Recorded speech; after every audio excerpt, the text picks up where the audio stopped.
Hello hi everyone welcome to my channel. So guys 2024లో SSC MTS and హవల్దార్ పోస్టులు అయితే పడ్డాయి. సో ఆ పోస్టులకి అప్లై చేసుకుంటే కానీ ఈ వీడియో మీకు యూజ్ అవుతుంది.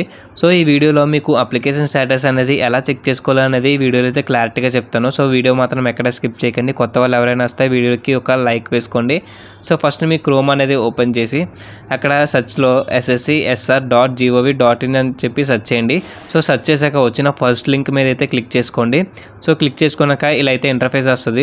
సో ఇక్కడ స్టార్టింగ్గా మనకి multi tasking non technical staff and havildar CBIC and CBN examination 2024 అని ఉంటుంది. సో ఇక్కడ మీకు నో యువర్ అప్లికేషన్ స్టేటస్ అని ఉంది కదా, దాన్ని అయితే క్లిక్ చేసుకోవాలి. సో క్లిక్ చేసుకుంటే కానీ ఇలా అయితే ఓపెన్ అవుతుంది.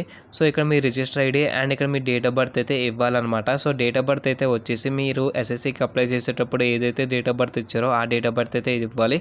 సో చాలామందికి ఆధార్ కార్డులో వేరేగా ఉంటుంది, ఎస్ఎస్సికి అప్లై చేసేటప్పుడు వేరేగా ఉంటుంది. సో ఇది ఫ్యూచర్లో అయితే ప్రాబ్లం అయితే ఫేస్ చేస్తారో అలాగానే ఉంటాయి కానీ.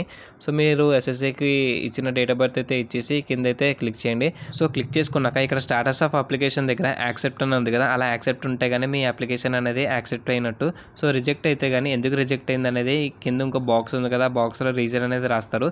సో చాలామందికి అయితే పేమెంట్ విషయంలో అయితే రిజెక్ట్ అవుతుంది. సో మీరు పేమెంట్ అనేది క్లియర్గా చేస్తే కానీ మీ అప్లికేషన్ అనేది యాక్సెప్ట్ అవ్వదు. సో వీడియో అయితే ఇంతే గైస్. వీడియో కానీ మీకు నచ్చినట్లయితే ఒక లైక్ వేసుకోండి. ఇలాంటి వీడియోస్ కోసం మన ఛానల్ని సబ్స్క్రైబ్ చేసుకోండి. All the best for exams. Bye.